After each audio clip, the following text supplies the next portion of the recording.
जितनी जल्दी हम काशी जाकर करौंत के नीचे मरेंगे उतनी जल्दी ही मोक्ष मिलेगा। सतलोक को प्राप्त करने के लिए पुण्य कर्म जरूरी हैं, ना कि काशी करौंत के नीचे मरना।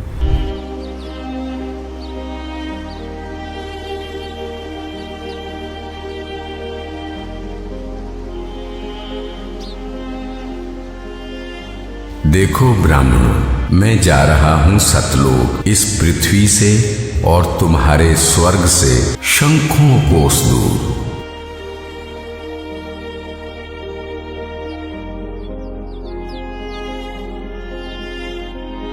उठा लो पर्दा, इसमें नहीं है मुर्दा, इस चादर को उठाओ।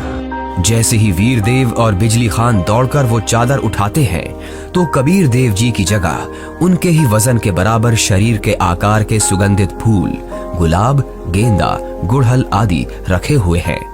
ये देखकर सभी लोग चौंक जाते हैं। सभी लोग हाथ जोड़ लेते हैं। अब वीरदेव की आंखों से आंसू निकलते हैं। बिजली खान की आंखें भी नम होती हैं। दोनों एक दूसरे को देखते हैं और आपस में एक दूसरे को गले लगाकर रोने लगते हैं। दोनों सेनाओं के सिपाही भी एक दूसरे को देखते हैं।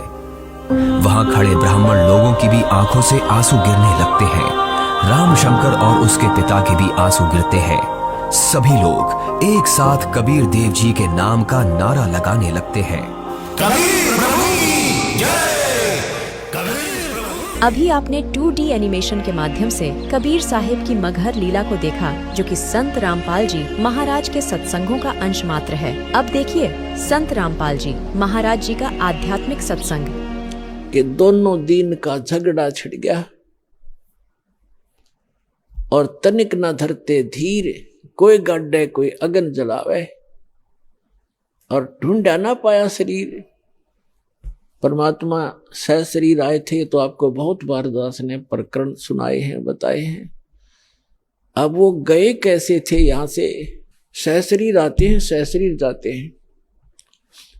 जब परमात्मा बनारस में आए हुए थे, अपनी दूसरे प्रकार की लीला करने के लिए एक बालक रूप में प्रकट हुए थे। नीरू नीमा नाम के निसंतान दंपत्ति उनको उठा ले गए थे। जुलाहा थे, वो मुसलमान जुलाहा थे।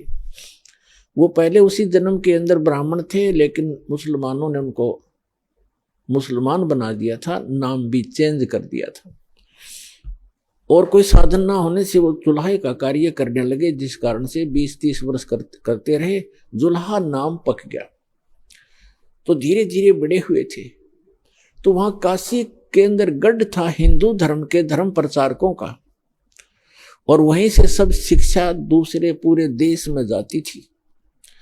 तो परमात्मा ने उस गढ़ को ही तोड़ना चाहा था। किसी प्रकार इनकी अकल ठिकाने ला दूं, इन ब्राह्मण गुरु मंडलेश्वराचार्य और शंकराचार्यों की, फिर मेरे बच्चे आपस समझ जाएंगे। ये भी तो मेरे ही बच्चे हैं, परमात्मा कहते थे, कबीर जी कहते थे। ये कालवश भ्रमित हैं, मायावश इनकी आंखें बंद हो गई हैं। लेकिन वो तो नहीं माने। फिर भी उनकी जो दंत कथाएं थी उनको परमात्मा ने खंडित किया।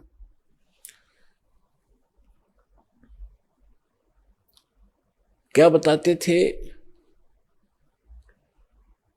जैसे हिंदू धर्म के धर्म गुरु ये कहा करते थे कि जो बनारस में मरता है, जिसकी मृत्यु काशी में होती है, वो सीधा स्वर्ग जाता है। और जो मगहर के अंदर मरता है, मगहर के अंदर मुसलमान एक नवाब था, बिजली खान पठान। बिजली खां पठान एक नवाब था, उसका राज्य था। तो वहाँ जो मगहर स्थान था उसके बारे में उन्होंने ये बता रखा था ब्राह्मणों ने, हिंदू धर्म के धर्म गुरुओं ने, कि वो पृथ्वी वहाँ का जो अक्षेत्र है, भगवान शिव ने श्राप दे रखा है। वहां जो मरेगा वो नरक जाएगा। और एक वहां नदी बहती थी, आमी नाम है उस नदी का, वो दरिया बहती थी, उसको भी भगवान शिव ने शापित कर दिया था, वह सूख गई थी। इसलिए ब्राह्मण लोग कहा करते थे मगहर में कोई ना मरना, वो पृथ्वी सूची नहीं है, शुद्ध नहीं है। तो जिस कारण से हिंदू धर्म के जो रिच लोग थे, धनी व्यक्ति थे, उनने अपने माता पिताओं को वृद्धावस्था जब उनकी हो जाती थी तो बनारस में रखना शुरू कर दिया, किराए पर कोई कमरे धर्मशाला लेकर के। इस कारण से कि हमारे माता पिता की मृत्यु यदि बनारस में हो जाएगी, काशी में हो जाएगी, तो स्वर्ग चले जाएंगे। परमात्मा कबीर जी कहा करते थे, भाई भूमि भरोसे डूब हैं, कल्पत हैं 2 दिन, और पूर्ण ब्रह्म सबके गुरु कबीर भगवान मगर भये लौलीन। और फिर बताते हैं, कबीर साहब कहा करते थे कि मुक्ति खेत मथुरापुरी, वहां कीन्या कृष्ण के लोल, कंस के सी चाणूर से वहां फिरते डाम डोले।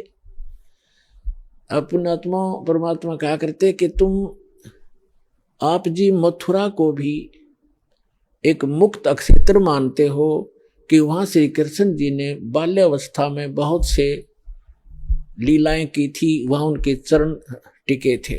और आप ये भी कहते हो कि मथुरा में जाने से कल्याण हो जाता है। उसी मथुरा के अंदर कंस और केसी राक्षस जो घोड़ा बनकर आता, और चाणोर जैसे भी वहीं रहा करते थे मथुरा में, और उनकी कैसी मृत्यु हुई। अगर मथुरा में रहने मात्र से मोक्ष संभव है तो कंस केसी चाणोर से वहां फिरते डामाडोल, वो वहां कुबद कमाया करते थे, उनका बक्कल उतरा, उनकी कैसी दुर्गति से मृत्यु हुई। तो परमात्मा कहा करते थे कि भक्ति करनी चाहिए भाई, भक्ति के बल से, शुभ कर्मों के करने से आप कहीं भी मृत्यु को प्राप्त हो जाओ। जब आपका संस्कार आता है, आप सीधे अपने उस स्थान पर, उस कर्म आधार से ही आप अपने स्वर्ग या जैसे भी आपका स्थान है वहां जाओगे। केवल पृथ्वी के ऊपर कहीं भी मरो, बुरा व्यक्ति तो नरक जाएगा, और शुभ कर्मी प्राणी चाहे मगर मरो और चाहे मरो बनारस या मथुरा में, अच्छे कर्म करने वाला स्वर्ग और बुरे कर्म करने वाला तो भाई नरक में ही जाएगा।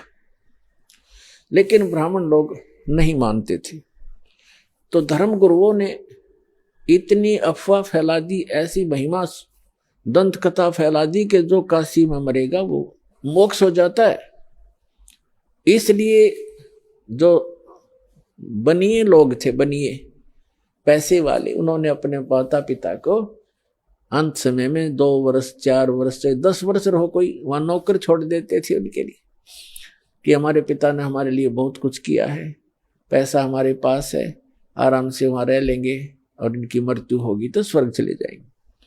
अब जब उन्होंने ऐसे रखना शुरू किया तो उन धर्म गुरुओं ने सोचा क्यों ना इनको हम अपने घर रख लें, इनके बूढ़ों को, बूढ़ियाओं को, और रखेंगे तो ये कुछ हमें देंगे भी।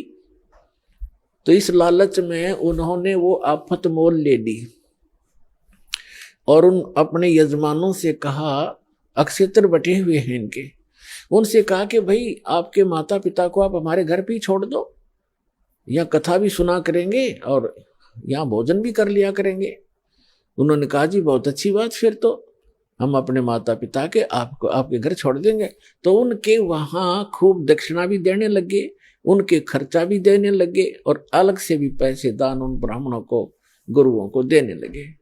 जिस कारण से सभी ब्राह्मणों में ये एक जैसे पीजी हुआ करना, पीजी जैसे खोल लिए इनने। अपनात्मा वृद्ध अवस्था में बूढ़ा व्यक्ति अगर अस्वस्थ हो जाए तो एक के दुर्भर हो जाता है। वैसे तो अपना माता पिता बुरा तो नहीं लगते, लेकिन उसके लिए कितना प्रयत्न करना पड़ता है, कैसे संभाल करनी पड़ती है। कहीं थूक देते हैं, कहीं दस्त लग जाते हैं, तो कई प्रकार की ऐसी बहुत कुछ सेवा होती है। तो कुछ दिन तो उन्होंने आया आनंद, और फिर बूढ़े संभालने हो गए मुश्किल। तो उन्होंने मिलकर एक स्कीम बनाई कि इनकी टिकट काटो जल्दी। उन्होंने क्या स्कीम बनाया कि एक करौंत लगा दो, एक करौंत बना लिया। करौंत मतलब एक ऐसी बनाई आरत सी गंगा के किनारे, एक ऐसी गुफा सी बना दी गंगा के किनारे, घाट सा उस पे, और एक मड़ी सी बनाकर ऐसे, और उसके अंदर जैसे ऐसे बनी हुई थी उसके अंदर करौंत फिट कर दिया ऊपर, ऐसी उसका स्ट्रक्चर बना दिया। और उस करौंत के हैंडल थोड़ी सी दूरी पर 50-50 फुट दूरी पर रस्से से अंदर अंदर बांध कर ऐसा अंडरग्राउंड बना लिया। और वो दूर जाकर बैठ जाए 2 जने उसको हैंडल करने वाले, ऐसे जंगल सा बहुत जड़े से उसमें झाड़ से थे वहां पर। तो वो क्या कहते हैं कि जो उन्होंने एक अफवाह फैला दी कि जो गंगा के किनारे अपनी करौंत से गर्दन कटवाएगा वो सीधा स्वर्ग, शीघ्र स्वर्ग जाएगा। जो शीघ्र जाना चाहता है स्वर्ग, उसके लिए परमात्मा ने एक करौंत भेजना शुरू कर दिया। करौंत माने लकड़ी काटने का आरा, वो इतने लंबे लंबे दांतों वाला, ऐसे दोनों हाथों से दूर दूर से पकड़ कर चलाते हैं, ऐसा करौंत बोलते हैं उसको। तो भी बुढ़ापे में आप भी दुखी हो लेते हैं। उन्होंने अपने बच्चों से कहा, बेटा हमारा तो समय आ चुका है, हम भी दुखी हैं शरीर में, कभी आंखें दर्द कर रही हैं, कभी भड़क हो जाती है, और कभी कोई ना कोई समस्या शरीर में बनी ही रहती है। और ऐसे गुरुजी बता रहे हैं कि भगवान की तरफ से करौंत आता है और उससे जो गर्दन कट जाए, उससे गर्दन काटेंगे और सीधा स्वर्ग चले जाएंगे। और उन्होंने बताया कि पीड़ा नहीं होती, बहुत शीघ्रता से काम बन जाता है झटके की तरह। तो सब ने धीरे धीरे उन्होंने अब अपने बुजुर्गों ने अपने बच्चों से प्रार्थना की, बेटा हम तो मृत्यु के निकट हैं और हमें जाने दो। तो बच्चे फिर मना कैसे करें, जो भगवान की तरफ से ऐसा कोई व्यवस्था होगी है तो अच्छी बात है। पिताजी भी चाह रहे हैं, तो उन्होंने कर दिया वो शुरू अथा कसाई वाला। अब वो डेला गए गर्दन कटवाने वहां पर। अब वो आवाज लगा देते थे, हे परमात्मा करौंत भेजियो, उसकी लिटा के नो नीचे को मुंह करके, हे परमात्मा करौंत भेजियो, और उसके पीछे थे ऐसे स्थान पर सेट करते थे, सीधा उससे निकल कर आता वो, और नीचे उस रस्से होते थे उनको 2 बार ऐसे कर देते, कच्च दही कर देता, और फिर उसको घुमा देते, वो ऊपर फिट हो जाता, दिखता भी नहीं उनको तो। और कौन देखे था अंदर जाकर के, तो वो निकाल ले गए, वो फिर उठाकर वहीं सभा कर दें। फिर उनकी मृत्यु के उपरांत वो गुरुजी फिर ये करो वो करो, फंड करो, वो न्यारी दीक्षिणा, और उसकी विशेष टिकट लगा दी उन्होंने कि 100 रुपये लगते हैं। जब करौंत आता है, हमने पूजा करनी पड़ती है, तब करौंत आता है ऊपर से। अब उस समय के 100 रुपये आज के 10 लाख के बराबर है। तो वो भी स्वीकार किया। परमात्मा कहा करते, भाई काशी करवत लेत हैं, आन कटावें शीस, और बन बन भटका खात हो, यूं मिले नहीं जगदीश।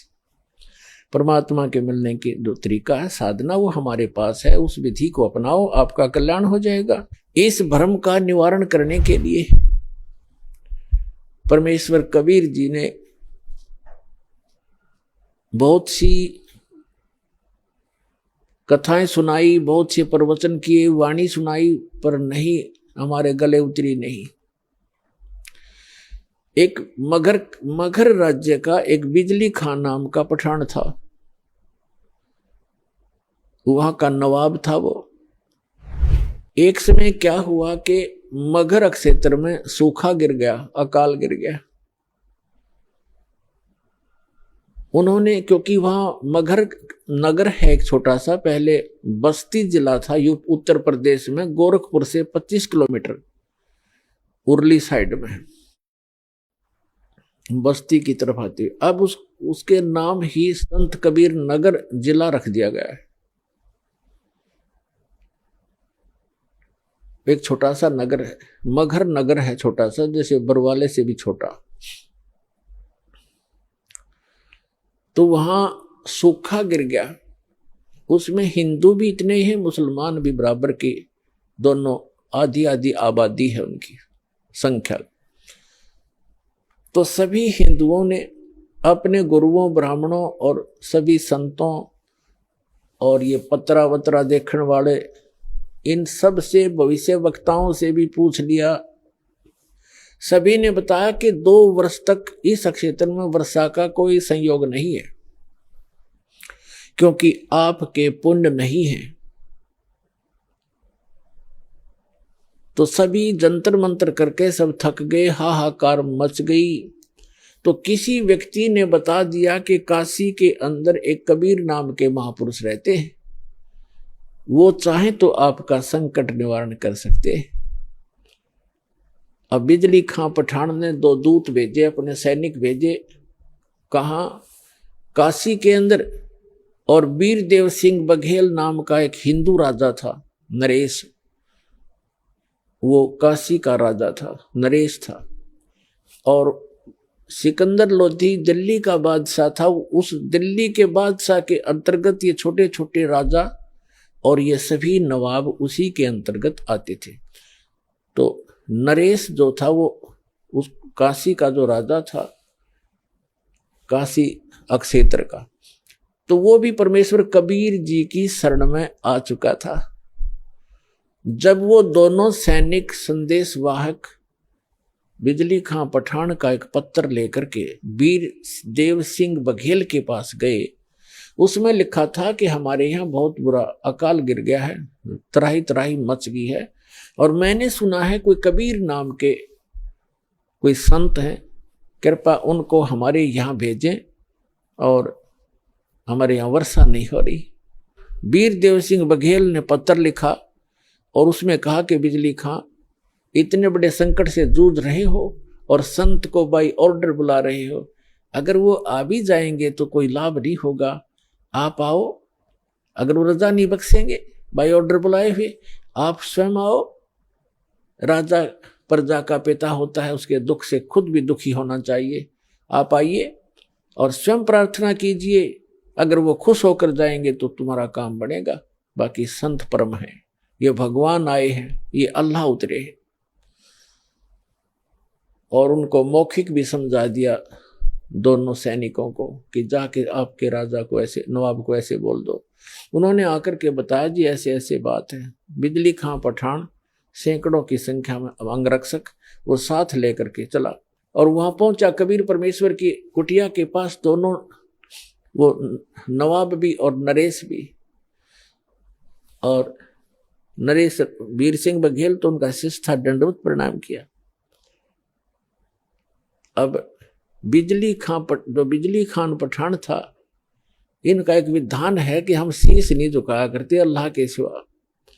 वो खड़ा रहा, फिर भी मालिक तो अपने बच्चों को शरण में लेने के लिए सोशल सीदर करते हैं।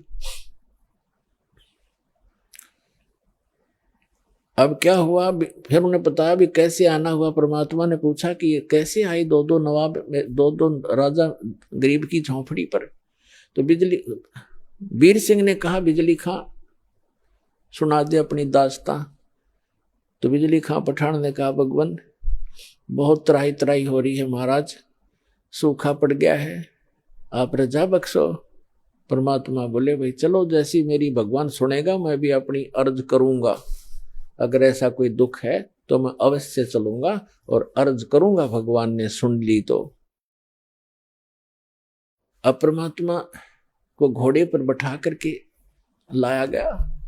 आगे क्या देखा कि गोरखपुर जो है, वहां एक टीला है गोरखनाथ जी का, और इन संतों में एक खासियत होती है कि वो इस बात से, अब जैसे शरीर छोड़ गया संत, अब इनकी मुक्ति तो होती नहीं, ये यही धक्के खाते रहते हैं। कोई पितर बन गया, कोई भूत प्रेत रूप में, और जो पितर टाइप हो जाते हैं वो शरीर अपना अन्य जो अच्छी कुछ थोड़ी बहुत भक्ति पूर्व जन्म की या वेदों तक की साधना कर लेते हैं, वो कभी भी शरीर में प्रकट हो जाते हैं, दिखाई भी दे जाते हैं और फिर अंतर्ध्यान हो जाते हैं। तो गोरखनाथ ने सोचा अकाल तो ये गिरना ही गिरना है। यदि कोई संत आया और यहां आकर के उसने कोई जंतर मंत्र करके कोई थोड़ा बहुत छिड़का छड़का करवा दिया तो तेरी महिमा कम हो जाएगी। अब गोरखनाथ, एक तालाब, एक सूखी तलैया थी, छोटी सी जोड़ी खेतों में होती है, थोड़ा सा पानी आ जाए, वर्षा हो जाए तो उसमें 5-4 महीने का जल उसमें भर जाता है, थोड़ा ही होता है वो क्षेत्र। छोटी तलैया उस सूखी पड़ी थी, उसके किनारे एक वृक्ष के नीचे अपना वो त्रिशूल गाड़ के बैठा, ऐसे आसन पदम लगा के। परमात्मा ने गोरखनाथ को देखा, अरे साधु महात्मा आए हैं, बिजली खां रोको, घोड़े को रोको। रोका। कबीर साहब नीचे उतरे, प्रणाम किया, प्रणाम नाथ जी। नाथ जी बोले प्रणाम। तो कबीर परमात्मा ने कहा कि बिजली खां, अरे आपके नगर में देखो कितने महापुरुष बैठे हैं, ये जो चाहे सो कर सकते हैं, अर्ज करो इनसे। बिजली खां पठान ने कहा, महाराज जी ऐसे ऐसे बहुत बुरा हाल हो गया, त्राही त्राही मच गई है, और कुछ दया करो, जल की व्यवस्था करो, वर्षा करवाओ। गोरखनाथ जी उठे, त्रिशूल उठाया, उस जोड़ी सूखी तालाब के बीच में जाकर त्रिशूल मारकर ऐसे निकाल दिया। उसमें से एक फुहारा निकला पानी का, और देखते ही देखते वह तलैया पानी की भर गई, वह जोड़ी। और परमात्मा कबीर साहब ने कहा, देखो भाई देखो कमाल हो गया, अरे देखो ये तो खुद भगवान उतरे हैं, और आपका देखो कैसे इन्होंने पानी पानी कर दिया, वो बन गया काम आपका। देखो अब बिजली खां पठान ने कहा, महाराज जी ये तो शाम तक का भी पानी नहीं, हमारे पशु भी नहीं छिक सकते, तो अर्ज करो महाराज जी, जब इतना कर सकते हैं नाथ जी तो और भी कर देंगे कृपा। तब उसने बिजली खां पठान ने कहा, मालिक ए नाथ जी, हे महाराज जी, वर्षा हो तो बात बने, इस एक तालाब से बात चलेगा नहीं काम, ये तो शाम तक के पीने पीने का भी नहीं काम बनेगा। तब नाथ जी कहते हैं कि इस क्षेत्र में 2 वर्ष तक वर्षा होने के कोई योग नहीं है, ये तो मैंने अपने कोटे से तुम्हें ये जल दिया है, इससे आगे मेरे बस की बात नहीं है, और कोई और हो तो खोज लो उसको। अब बिजली खां पठान ने कहा परमात्मा कबीर साहब से कि महाराज जी, हे संत जी, आप दया करो, इससे तो बात बनेगी नहीं। तो जहां गोरखनाथ बैठे थे उससे 100-200 फुट पर, उधर जंगल वन बहुत होते थे, उसमें वृक्ष बहुत होते, 100-200 फुट की दूरी पर एक वृक्ष के नीचे परमात्मा बोले, भाई मैं यहाँ बैठता हूँ और परमात्मा में धुन लगाता हूँ और अर्ज करता हूँ भगवान से, और आप अपने घर जाओ, मेरी अर्ज सुनेंगे तो वर्षा हो ही जाएगी। अब वीर सिंह, वो बिजली खां पठान और सभी जो भी उनके साथ थे अपने नगर की तरफ चल पड़े। मगहर से 1.5 किलो 2 किलोमीटर की 1.5 किलोमीटर की दूरी पर वो स्थान है। ये दास उसको देख कर आया है। बहुत से बच्चों के साथ हमारे भक्त भी गए थे, तो वहां बैठ गए। कबीर साहब ऐसे कहते हैं, लाल प्रगट नहीं हुआ करते, ऐसे भोले से बनकर जैसे भगवान से अर्ज कर रहे हैं। धुन लगा रखी है, धुन, भगवान में धुन लगाई, और मुश्किल से वो आधा किलोमीटर गए होंगे बिजली खां पठान और उसके सारे सैनिक से। इतनी जबरदस्त घटा उमड़ कर आई और मूसलधार वर्षा होने लगी। बोल सतगुरुदेव की जय हो, कबीर भगवान की जय हो।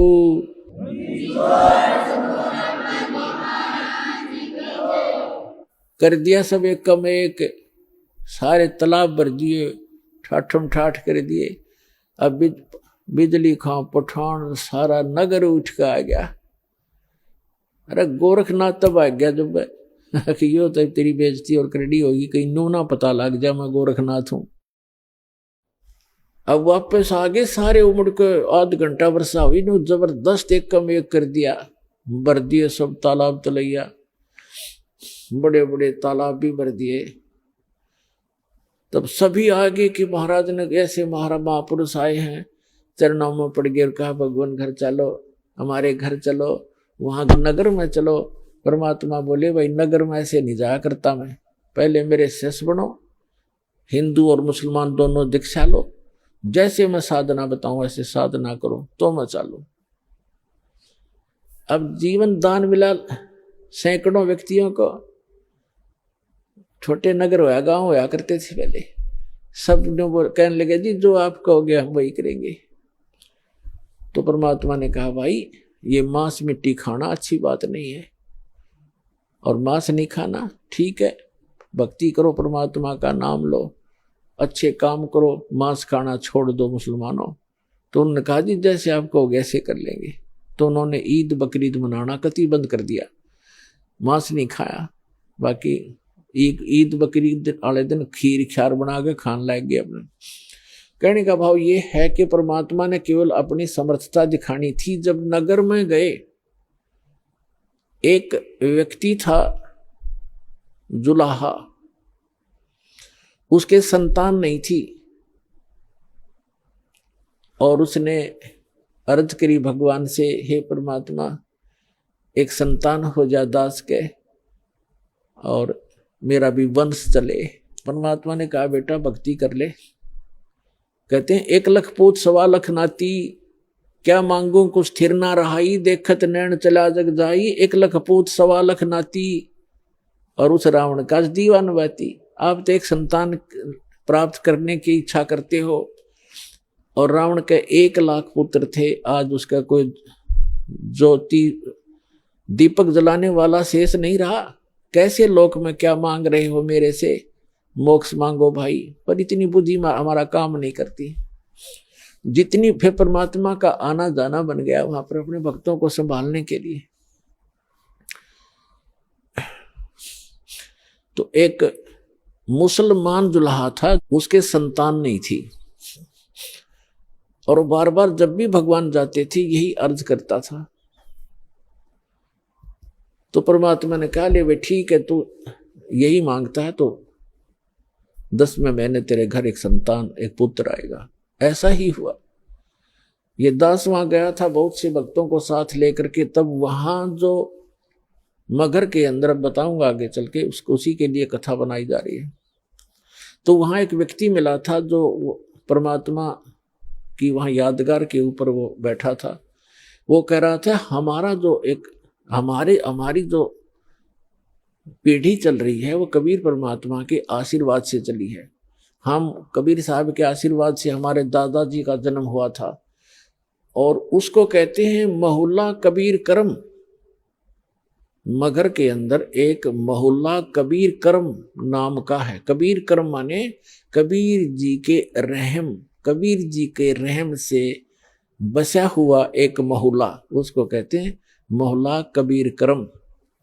तो कह रहा था हमारा मोहल्ला कबीर करम नाम से जाना जाता है, और हम उन्हीं के आशीर्वाद से हमारा आजुवंश चला हुआ है। तो पुण्यात्माओं, इस एक कथा से आपको कितना पता चला कि मासा घटे ना तिल बधे, वेद ना लिखे जो लेख, और सच्चा सतगुरु मेट कर ऊपर मार दे मेख।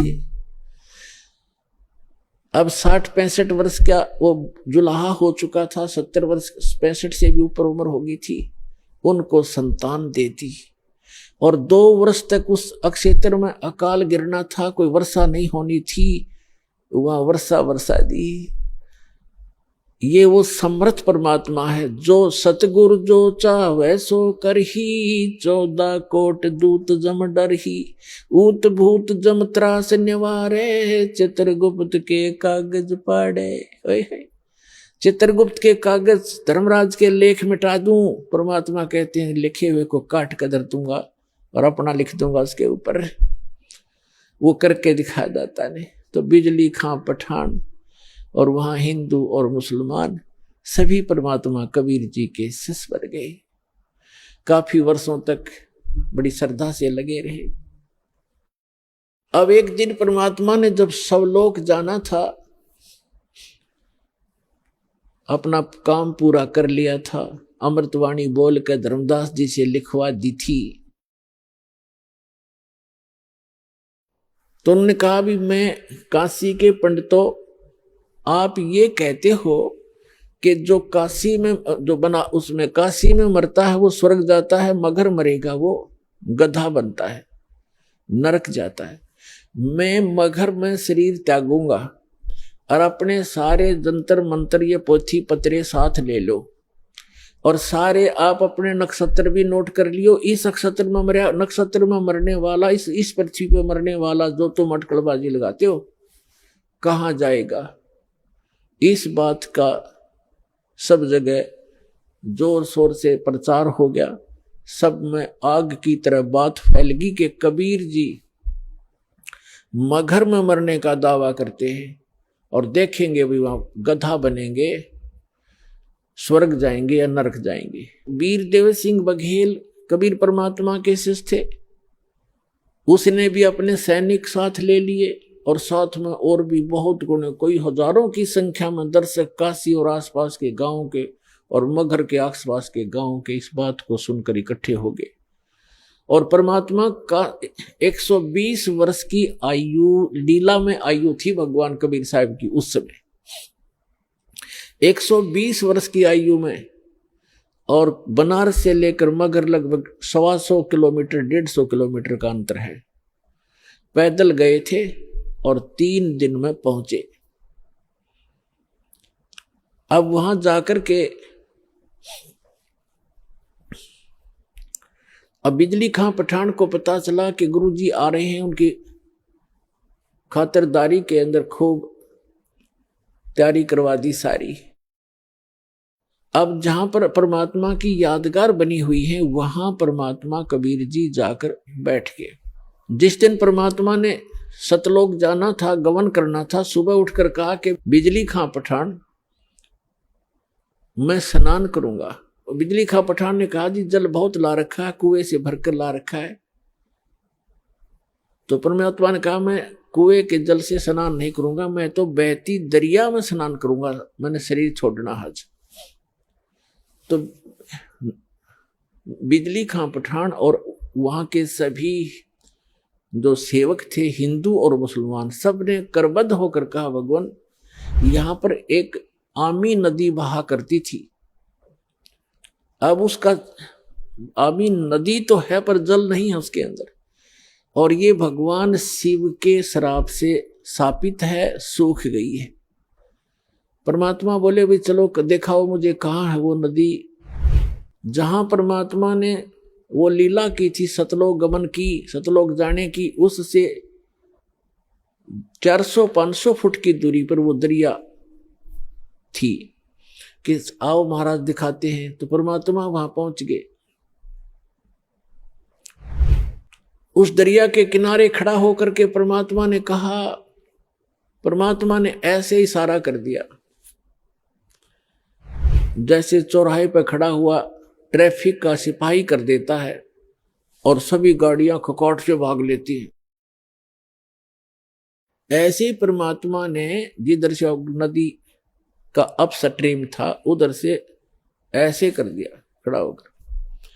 क्या देखा कि बहुत सी दूरी पर ऐसी आवाज आई जैसे बम फटता है, और कम से कम 4-5 किलोमीटर की दूरी पर उस दरिया के अंदर से ऐसा फुहारा उठा और वो दरिया भरकर चल पड़ी, फुल किनारे पर तबर गई। बोलो सतगुरुदेव की जय हो।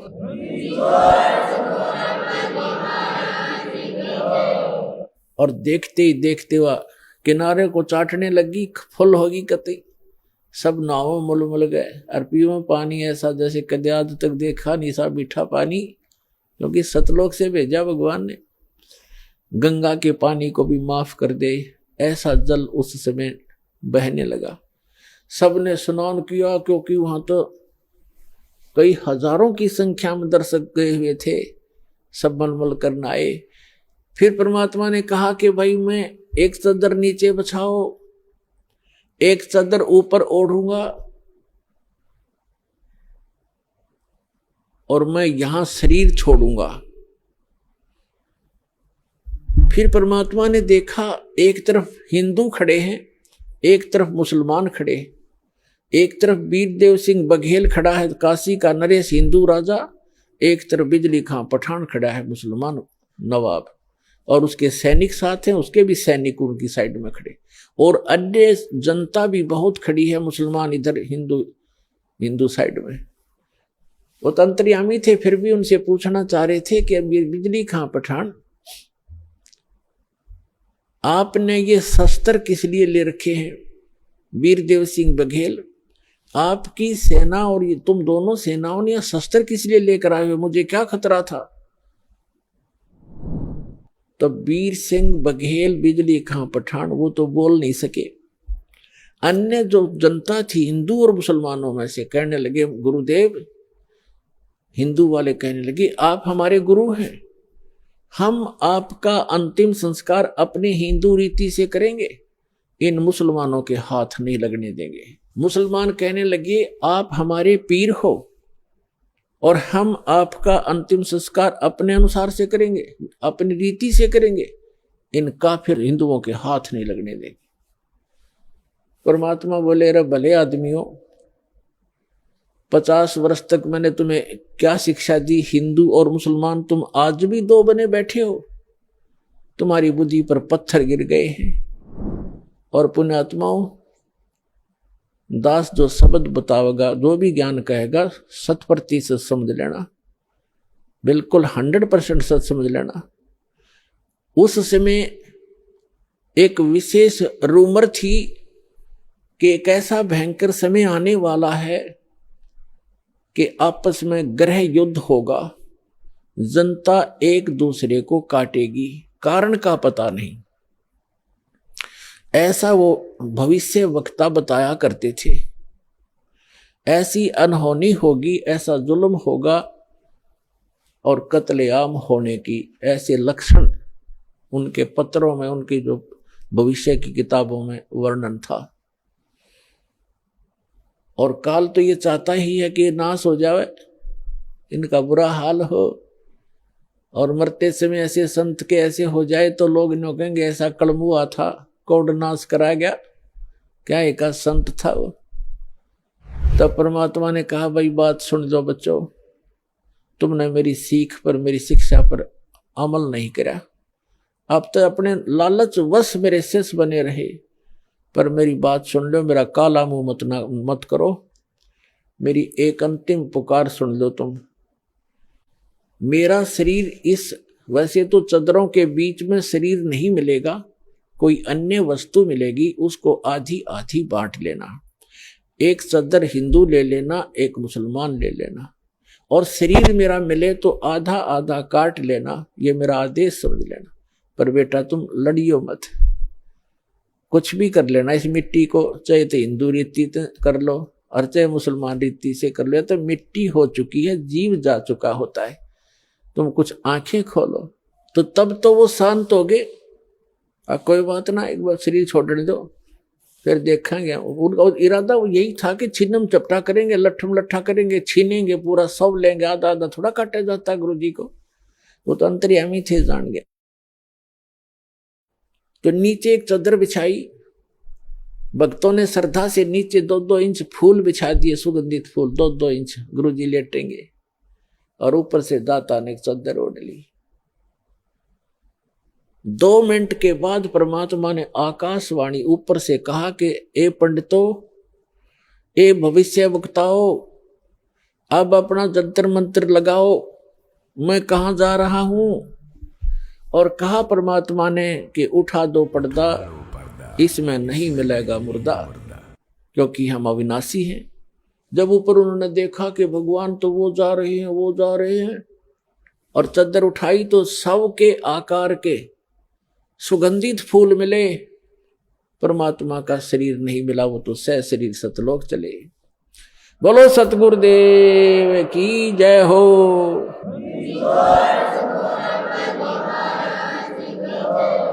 उस समय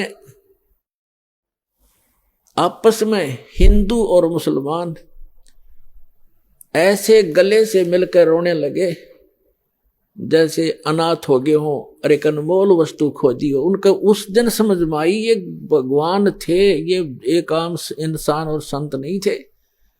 दोनों रो रहे हैं कि हम कितने दुष्ट हैं, एक दूसरे से गले लग कर रो रहे हैं। वीर सिंह बघेल और बिजली खां पठान रो रहे हैं कि हमने अनमोल रतन खो दिया और अंत समय में हमने उनकी आत्मा को दुख दिया, हम कितने नीच हैं। पुणात्माओं, यदि परमात्मा ये रजा ना बख्शते, वहां कत्लेआम हो जाता, गृह युद्ध हो जाता हिंदू और मुसलमानों का।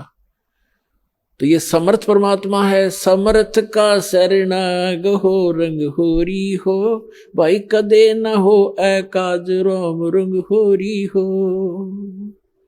संपूर्ण आध्यात्मिक ज्ञान प्राप्त करने के लिए अवश्य सुनिए संत रामपाल जी महाराज जी के मंगल प्रवचन। आप संत रामपाल जी महाराज जी के मंगल प्रवचन संत रामपाल जी महाराज एप्लीकेशन पर भी सुन सकते हैं तथा उनके द्वारा लिखी पुस्तकें भी डाउनलोड कर सकते हैं।